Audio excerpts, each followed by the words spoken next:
The first League Star that I've designed for 3.26 is actually based on a huge blast from the past, and it's a mix of a Reeve and Blade Flurry General's Cry champion. Now there's huge buffs both champion and to Blade Flurry in this upcoming patch, which I think is really crazy because both those things are very strong.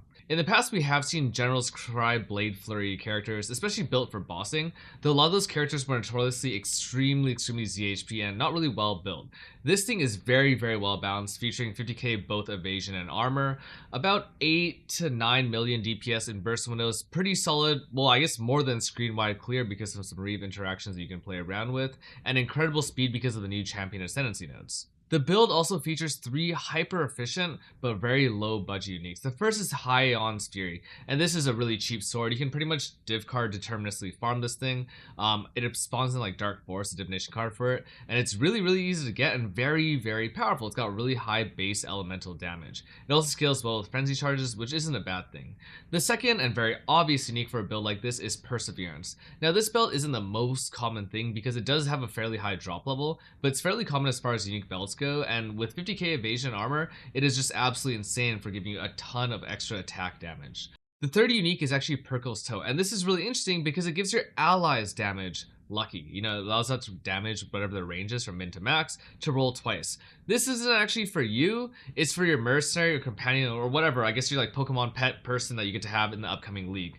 It's really OP when your base sword gives you something like 1 to 650 flat lightning damage. Combine this with volatility and you have a great combination of interesting mechanics that are really simple, really common uniques, and just incredibly powerful for getting your baseline of build damage set up.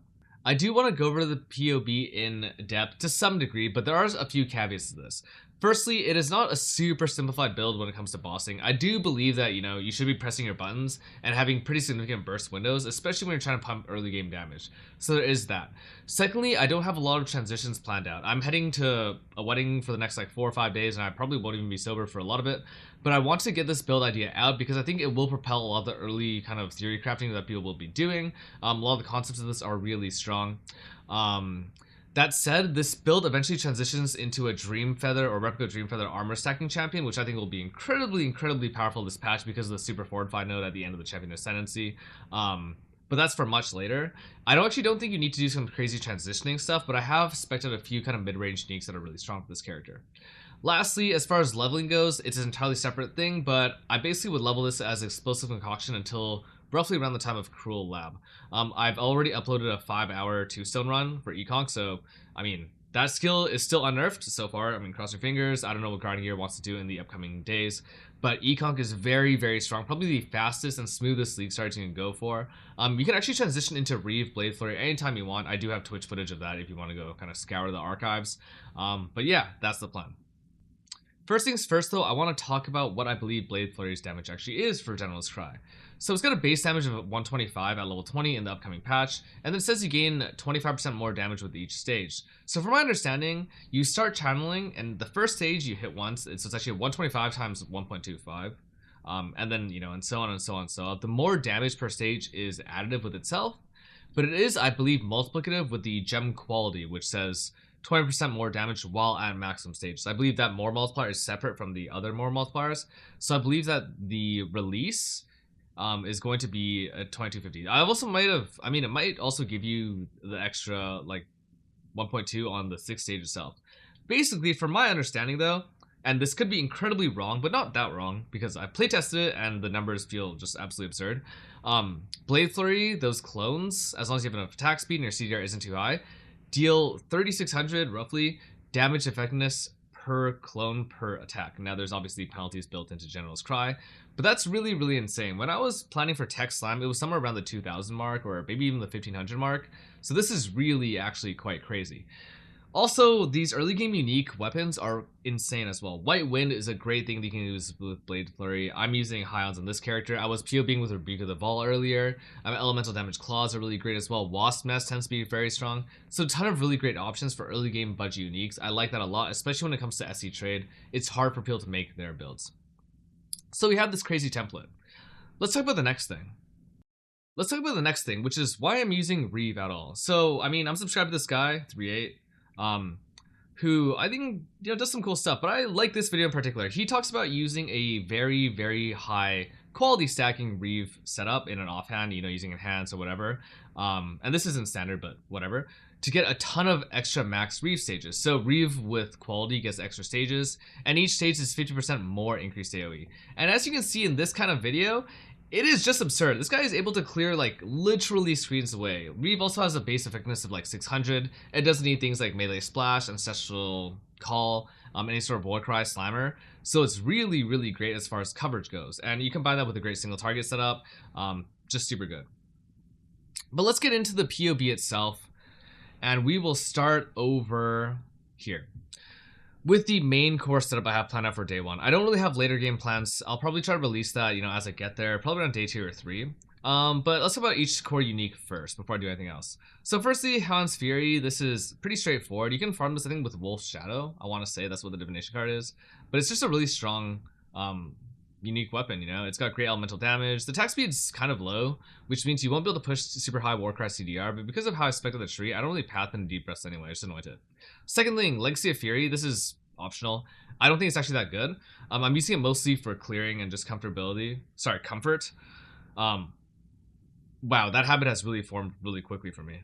Too much real TB, but it's just like cosmetic mostly for this, because Reeve's coverage is more than good enough.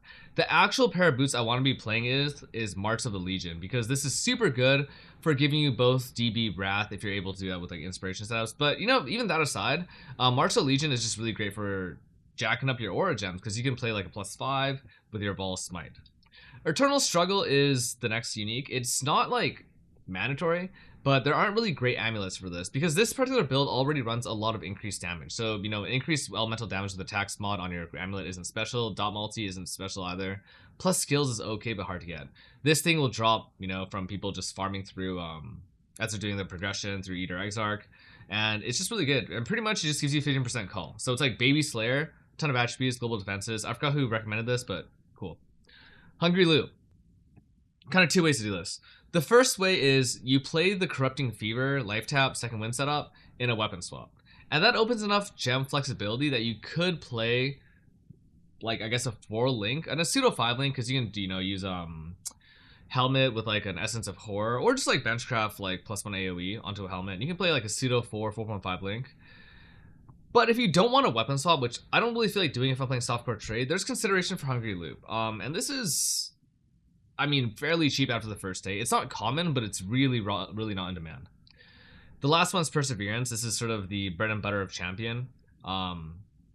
It's just really good, you know, gives you perma onslaught, great offensively. The life is not bad either. Yeah, it's all quite nice. I'll talk about the config and stuff after I finish talking about the itemization. There's a Lethal Pride here. It's for later, I guess. Ideally, you get, you know, 4 or 5 max fortification on your Lethal Prides, but there's a ton of good mods on Lethal Pride. I took a random one. I have no idea what it gives me. Probably has some damage, strength, res, that sort of thing. Rares, I actually did want to open this up. You can play like Dawnbreaker on a shield. There's, you know, going Hybrid Shield as well. I do like just play a rare shield there in general. If you can get higher armor elsewhere, it's ideal to play Crusader Buckler so you can have 9 extra movement speed. But as you can see here, it's got 143 move speed, so it's already super fast.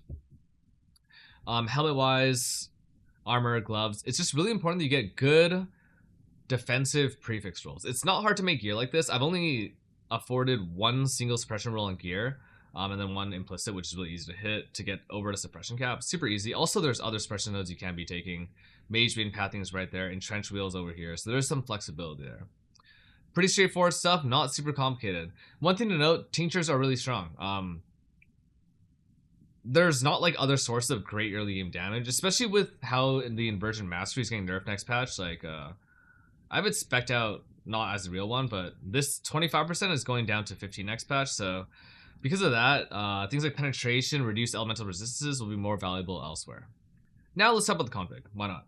So my DPS is actually not 12 million. It is also not 200 million, obviously. If this is 200 million DPS, that'd be stupid. I want to talk about what this config actually is saying. So I do this, I'm lazy in PoB. There's no point in like manually doing a res. But Perkles, so your companion. My companion will be playing a probably Magic Find plus Perkles Toe setup.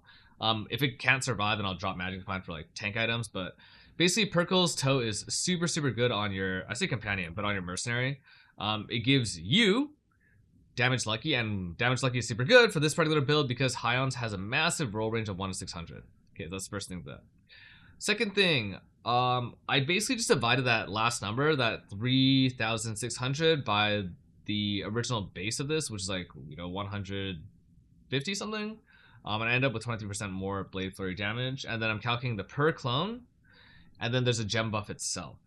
And that's giving me this 12 million. And what this actually 12 million should mean, roughly, is that every single time I cast General's Cry, assuming they can fully channel their skills, which I don't think they actually count on my current threshold, but it will do 12 million damage within that General's Cry, which is really quite good. I think I'm somewhere around a 1.8 to 1.9 General's Cry CDR, assuming I get a little bit more attack speed. This will mean my General's Cry roughly does about maybe like 6 to 7 million DPS, okay? Which is actually really, really good, because that's passive DPS, right? A lot of people like to play Red Blade Banner. Just something to note, it's not important at all, right? I've mentioned this in my Cataclone videos, but when you're mapping, mobs are dead behind you, so General's Cry will just proc. And when you're bossing, just cast Desecrate twice, and you don't need Corpse Walker, because General's Cry doesn't consume corpses, and you don't need crazy amounts of power, because your corpses actually give you power for General's Cry. So I don't actually know what this is about. I think it's like not good. It might have been good in the past before with like, Berserk and that sort of thing. I've manually calculated the Inversion Mastery now, and I'm gonna move my window over here. Punishment, I'm doing an average calculation 29%. It's not great because there's other modifiers, and these things are additive with each other, so it's not super crazy, but I think it's a pretty good curse, because it also gives Debilitate sometimes, right, which is even more mitigation. And then finally, I don't know what to call it, but the final Fortify node in the early game will be giving me this much for extra stats. Let's talk about the tree next. The tree is not the most attractive thing I've ever seen, but it's fairly straightforward. You don't need a lot of increased damage, right? Because you have both Adrenaline from here, and you'll have Perseverance. And those two things are just really great when paired with each other.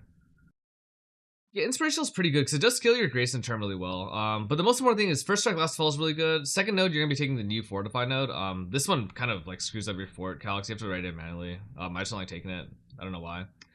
Third node will be Inspirational, probably. And then fourth node will likely be actually the second Fortify node, which is new this patch.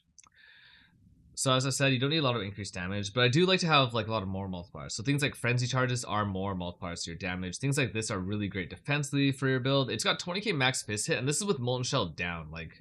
And this is armor-based fizz mitigation mostly. So that means this thing's actually super, super tanky. Like when I actually press Molten Shell, I mean, oh my god, 160k max HP, but that's not really important.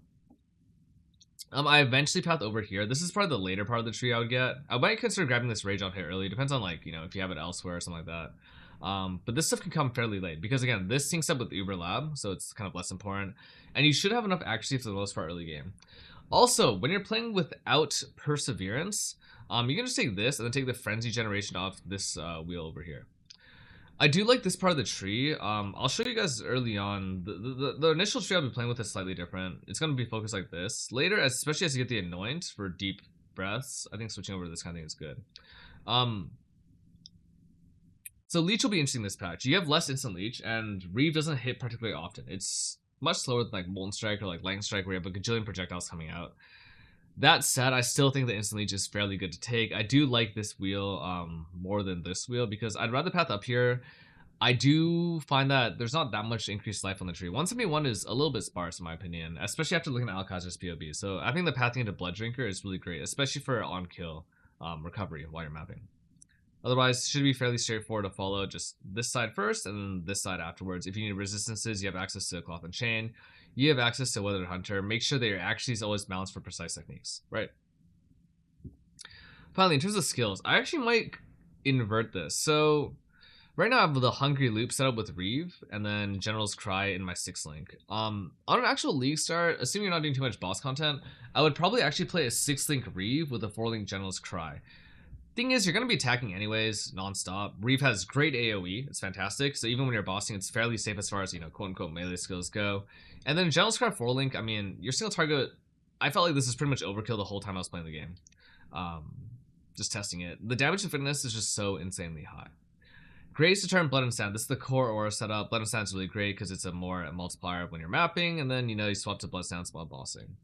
A single Desecrate, you just cast this twice for anyone on single target. Arrogance Precision, you can use this to balance out your accuracy. On my current POB, it's probably too high, so I can drop it a few levels.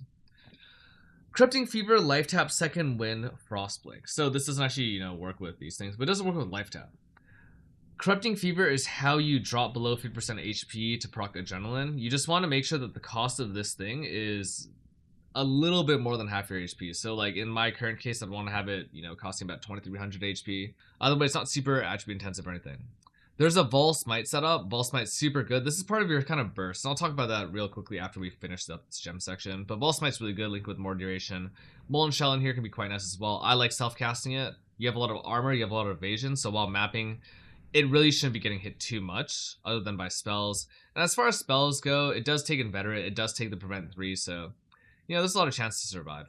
You're not particularly like ailment mitigating, so in the early part of this game during the progression, I'd probably take Garukon. There's also opportunities for like reduced shock effect here, reduced shock effect on the gloves.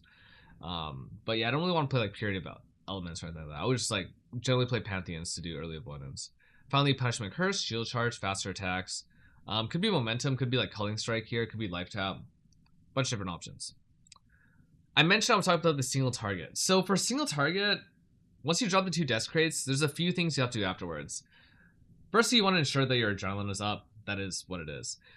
Now, this will be automated, right? This will just be constantly summoning clones. That's all nice. So there's basically 2 main buttons. The first is Vol Smite. I mean, its hits can't be evaded, and it's got a massive AoE, so you shouldn't miss with it. It's just really slow. And the same thing is pressing your Tincture. Once you've done that, you can just kind of go blast. You want to self-cast your punishment as soon as the boss approaches 50%, if not before that, because it does have that defensive property. But it's fairly simple. If bosses are taking you more than this, which is like what, 12-second aura duration, you're probably like either pushing T17s really early, which I wouldn't necessarily do at this gear level, or you like have just messed something up severely, because it's a non-crit build. It's fairly mod agnostic. It has like inversion, it has penetration, so there shouldn't be too many mods that really screw the build over. Maybe like reduced accuracy, something like that. Let's talk about leveling. Kind of in like a loose reverse order. So there's this pub right now. Basically in the early leveling, this is the sort of min viable swap I would consider. This is around Cruel Lab, and it basically means that you can get both this part of the tree and still retain all the early stuff that's there for Explosive Concoction. I think this feels really good. I did have her try leveling the whole build as Spectral Throw level 1, into Reeve at level 12, into a GC BF at level 28 with that Reeve, and it felt totally fine. It's just that Explosive Concoction is so strong. You can follow my econc like POB, and I'll probably link that separately in this video in the description. But generally speaking, when you're leveling econc, it looks something like this. You want to find an early Lapis Amulet so you can equip Frostblink right away. Pathing over here, grabbing things like Precise Techniques, then going, I think, down to Point Blank, then the 1-pointer up here for the attack Ignite. With an attack speed, grabbing this Mastery over here, taking Weathered Hunter as you start to get too low for Precise Techniques, grabbing the 1-point Leech, and then grabbing the Onslaught. Once you have this part of the tree set up, you want to go over here. Bottom side or top side, they're both fine. Some people like to get fleet-footed, but it doesn't really matter. Prime Evil, and then Inversion, and this is really great for Explosive Concoction, and then finally pathing over to Multi-Shot. So these are like the core areas for Explosive Concoction. You can see it's fairly similar to the tree that I'm playing when I want to do the initial swap over to this, right? Pretty similar, all things considered. So fairly smooth to do. And I kind of do like playing econc for quite a while. It's something I really want to play into the later part of the campaign, especially not into maps, because I do find that the coverage and clear isn't as good as like having a Reeve setup. You'll have an opportunity to try to hit Vol Reeve when you get into Vol Runes in Act 2 already, and then there's other opportunities to try to do that as well, to just like get Vol Orbs and stuff. As soon as you get Vol Reeve, Reeve's clear just becomes so much better than anything else you can imagine as far as melee goes. So yeah, that's the core League Starter. Let me know if you have any questions about it. I'm actually super excited. Whether or not I play Softcore Trade Start or play SF Hardcore, this is looking like one of the strongest builds I can imagine. As far as all-rounders go, there's a lot of mapping content to do. I really want to be able to explore the Atlas. So I think this is a really strong baseline setup. GC just has a ridiculous number, and I think I've just underrated the skill for so long, because the builds that we're looking at were so, I guess, defensively lacking and just kind of like strangely constructed. And actually seeing how this thing can actually set up with like a little bit of care and a little bit of love and a little bit of just, I mean, picking a strong ascendancy and picking a strong defensive shell makes me really excited. That said, I might still be exploring a couple more things. Peaconk is still really strong. Frostblink Miner is probably the single best bosser you can play this patch for a long time. So You can probably look forward to seeing that for the coming next, I guess, next week, the weekdays into that. But for now, let me know what you think about this. If you have any feedback, any comments, any really actually accurate calculator for General's Cry Blade Flurry, I would be happy to solicit that. Have a good one.